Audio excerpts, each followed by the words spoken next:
ओम श्री गुरुभ्यो नमः। ओम शांति शांति शांति। तो आज हम पढ़ेंगे टीचिंग कॉम्पिटेंस के बारे में। शिक्षण की क्या योग्यताएं हैं, क्या उसकी कुशलताएं हैं। तो कॉम्पिटेंसी क्या है? Competency is more than just knowledge and skills. कि जो ज्ञान है, जो स्किल्स हैं टीचर की, वो स्टूडेंट्स तक ट्रांसमिट करना। ठीक है, ये है टीचिंग। लेकिन कॉम्पिटेंसीज की योग्यताएं, कुशलताएं, ये इससे कहीं ज्यादा है। और क्या ज्यादा है इसमें? कि जो मनोवैज्ञानिक कंपोनेंट इसमें ऐड होता है, कि उनको साइकोलॉजिकली, मनोवैज्ञानिक तरीके से, मतलब उनके कौशल और जो एटीट्यूड्स हैं, मनोवैज्ञानिक स्तर पर उनकी डेवलपमेंट करना। ठीक है, किसी भी कॉन्टेक्स्ट में वो सारी चीजें किस में आ जाएंगी? कॉम्पिटेंसी। कि it involves the ability to meet complex demands by drawing on and mobilizing psychological resources, जिसमें स्किल्स और एटीट्यूड्स इंक्लूडेड रहेंगे। ठीक है, तो ये है टीचिंग कॉम्पिटेंस। तो कई तरीके की टीचिंग कॉम्पिटेंसीज हैं, शिक्षण की योग्यताएं हैं। एक एक करके इनको डिस्कस करेंगे, और जो इनके पॉइंट्स हैं इनको याद कर लेंगे एज इट इज। ठीक है, कई बार ये पूछ लेते हैं कि इसमें से कौन सी टीचिंग कॉम्पिटेंस है और कौन से टाइप की। तो इसमें सबसे पहली आती है personality and attitude related competency. इसमें क्या आएगा? सबसे पहले लोकस ऑफ कंट्रोल, कि नियंत्रण। ये जो शिक्षक है, कोई भी शिक्षक है, तो वो एक नियंत्रण में रह के, एक दायरे में रह के ही टीचिंग करे।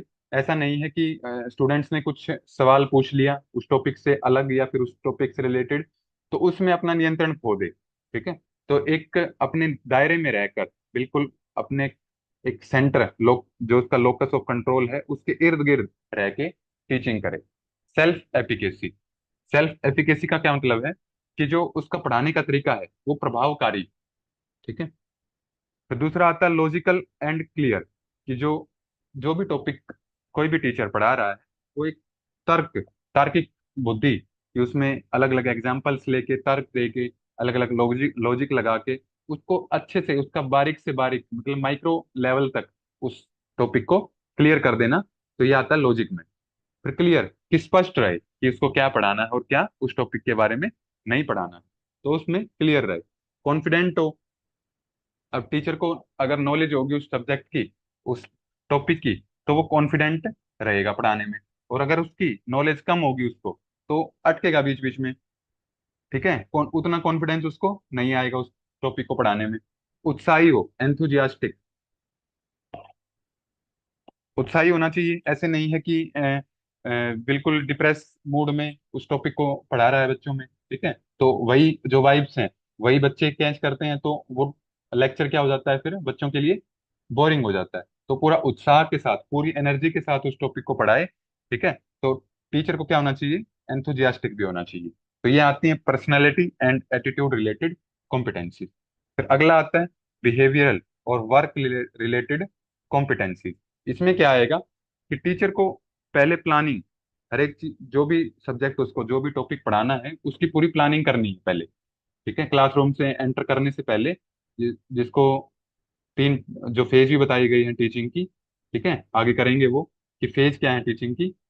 तो ये प्री फेज है, प्री एक्टिव फेज है। कि सबसे पहले क्लासरूम में एंटर करने से पहले टीचर को प्लानिंग करनी है उस अपने सब्जेक्ट की, अपने टॉपिक की, कि उसको कहाँ से वो टॉपिक स्टार्ट करना है और किस पॉइंट पे ले जाके वो टॉपिक खत्म करना है। तो पूरी प्लानिंग होनी चाहिए उसमें। ठीक है, मैनेज मैनेजिंग एंड ऑर्गेनाइजिंग, कि क्लासरूम को और अपने पढ़ाने के तरीके को अच्छे से मैनेज करे। ठीक है, ऐसा नहीं है कि कुछ बच्चे उसमें इंटरेस्ट ले रहे हैं और कुछ बच्चे इंटरेस्ट नहीं ले रहे हैं, और बस टीचर उन्हीं की तरफ ध्यान दे रहा है जो उस टॉपिक को इंटरेस्ट लेके पढ़ रहे हैं, उनको इग्नोर कर रहा है कि जो ध्यान ही नहीं दे रहे हैं। तो एक प्रॉपर तरीके से मैनेज करना पूरी क्लास को, कि पूरी क्लास को एक साथ लेके चलना।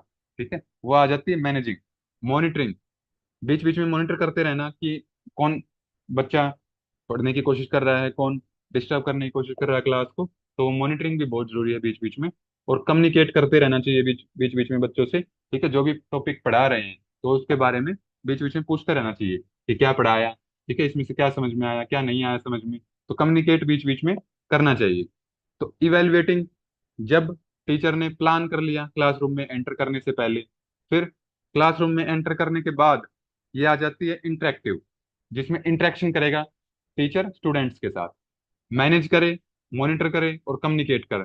ठीक है, कम्युनिकेट करने के बाद उसने टॉपिक को समझा दिया। अब जब टीचर ने एक टॉपिक को समझा दिया है, उसके बाद वो इवेलुएट करेगा स्टूडेंट्स को, कि मूल्यांकन करेगा उनका कि किसको टॉपिक क्लियर हुआ है और किसको नहीं हुआ है। और इवेलुएट करने के बाद उनको फीडबैक देगा, जिसको क्लियर हो गया उसको प्रेरित करेगा, मोटिवेट करेगा कि ऐसे ही मेहनत करते रहो। और जिसने अच्छे से नहीं फीडबैक, जिसने इवेलुएट करने के बाद जिस छात्र का रिजल्ट अच्छा नहीं आया, या फिर उसको टॉपिक ऐसा लगा टीचर को कि इसको क्लियर नहीं हुआ है, फिर उसको उसकी गलती बता के आपकी कहाँ गलती है, किस लाइन पे आप अटक रहे हो, या फिर क्या आपकी कमी रह गई है सुनाने में, तो वो उसको फीडबैक देना, जिससे वो नेक्स्ट टाइम पे इम्प्रूवमेंट कर सके। फिर इसके बाद आता है सब्सटेंटिव कॉम्पिटेंसीज। सब्सटेंटिव कॉम्पिटेंसीज में क्या आएगा? सब्जेक्ट की नॉलेज। ये जो टीचर है, जो भी सब्जेक्ट वो पढ़ा रहा है, ठीक है, कि मान लिया कोई हिस्ट्री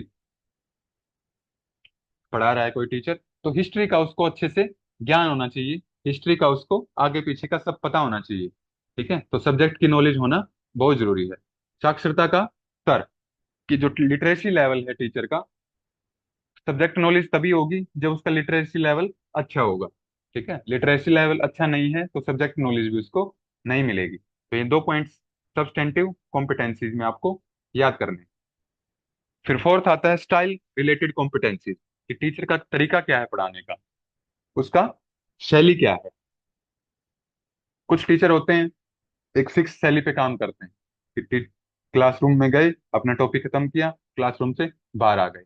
ठीक है, स्टूडेंट्स इंटरेस्ट लें ना लें, उनको वो टॉपिक खत्म करके बाहर निकलना है बस। ठीक है, जो उनका एक दिमाग में उन्होंने प्लानिंग कर ली थी पहले, क्लासरूम में एंटर करने से पहले कितना तो करवा के ही आना, चाहे कोई सुने या ना सुने। ठीक, तो वो उनकी शैली हो जाती है पढ़ाने की। लेकिन टीचर को ऐसा नहीं होना चाहिए, उसको कैसा होना चाहिए? डायनामिज्म।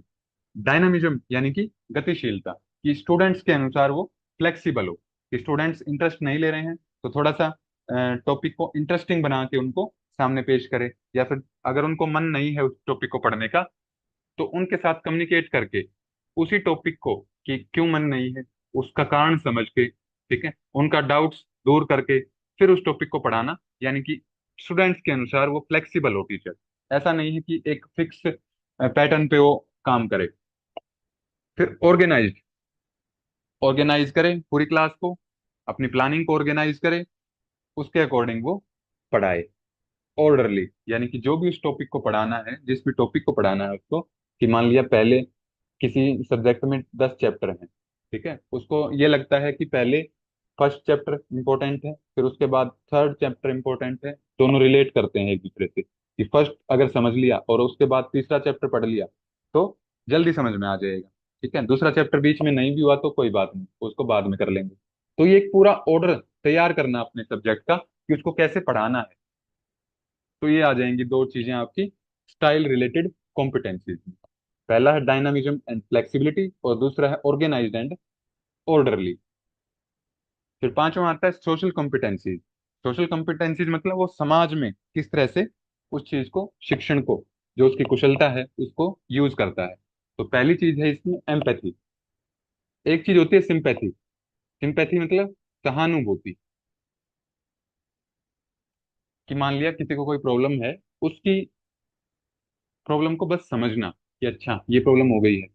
और इसके विपरीत, यानी कि इससे एक स्टेप ऊपर, इससे ऊपर वाला लेवल जो होता है वो होता है एम्पैथी का, कि खुद को उस सिचुएशन में महसूस करना, कि खुद को, जो सामने वाले को प्रॉब्लम हो रही है उसकी प्रॉब्लम को खुद महसूस करना, कि अच्छा ये प्रॉब्लम ऐसे हो सकती है, कि समानुभूति, कि उसके समान, कि जैसा सामने वाला अनुभव कर रहा है उस चीज के बारे में, उस प्रॉब्लम को लेके वैसा ही खुद अनुभव करना।